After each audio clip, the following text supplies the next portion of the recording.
Les divisions coûtent cher. L'écologiste Jérémy Yordanov a été élu mardi vice-président de l'Assemblée. En obtenant davantage de voix que la candidate LR Virginie Duby-Muller, qui n'a pas fait le plein des suffrages du socle commun réunissant LR et les macronistes en soutien du gouvernement. Sur X, Jérémy Yordanov a remercié l'ensemble des groupes du NFP et au-delà pour leur confiance. Et affirmé qu'il fera vivre au mieux le débat dans notre hémicycle.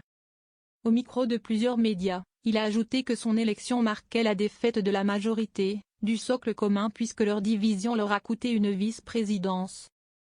Jérémy Yordanov a obtenu 175 votes au troisième tour et Virginie Duby-Muller 161, dans un scrutin à suspense.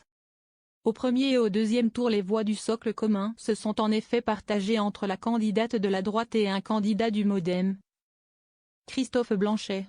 Celui-ci s'est finalement retiré, mais cela n'a pas suffi à faire élire la députée de Haute-Savoie.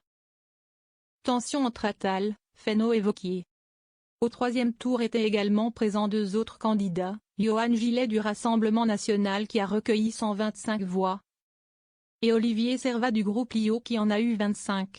L'élection faisait suite à la nomination de la députée LR Annie Genevard comme ministre de l'Agriculture il y a un mois. Selon un accord entre le camp macroniste et LR en juillet, cette vice-présidence devait revenir à un représentant de LR. Les groupes du camp présidentiel, Ensemble pour la République, Horizon, MoDem, se distribuant de leur côté les présidences de commission. À l'exception de la commission des finances qui revient de droit à l'opposition. Mais les présidents des groupes MoDem et Ensemble pour la République, EPR, Marc Fesneau et Gabriel Attal, accusent leur homologue de LR Laurent Wauquiez de ne pas avoir respecté l'accord, et réciproquement. Ce désaccord a déjà abouti le 9 octobre à l'élection de l'insoumise Aurélie Trouvé à la tête de la commission des affaires économiques. La tension monte entre EPR et le MoDem. Le MoDem a ainsi annoncé lundi soir qu'il présenterait Christophe Blanchet, considérant en outre qu'il n'est pas normal que le MoDem ne soit pas représenté au bureau de l'Assemblée. A l'inverse, le groupe EPR avait acté mardi matin son soutien à Virginie Duby-Muller, au risque sinon de faire élire le candidat du NFP, selon une source au groupe.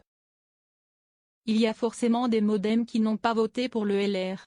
Quand il y a des alliances contre nature ça ne peut pas marcher. Monsieur Attal est devenu le ventriloque de Laurent Wauquiez, président du groupe LR, a affirmé à l'AFP le député Richard Amos. Du côté du groupe Ensemble pour la République, ex-Renaissance, on a regretté une candidature MoDem qui depuis le début ne servait à rien.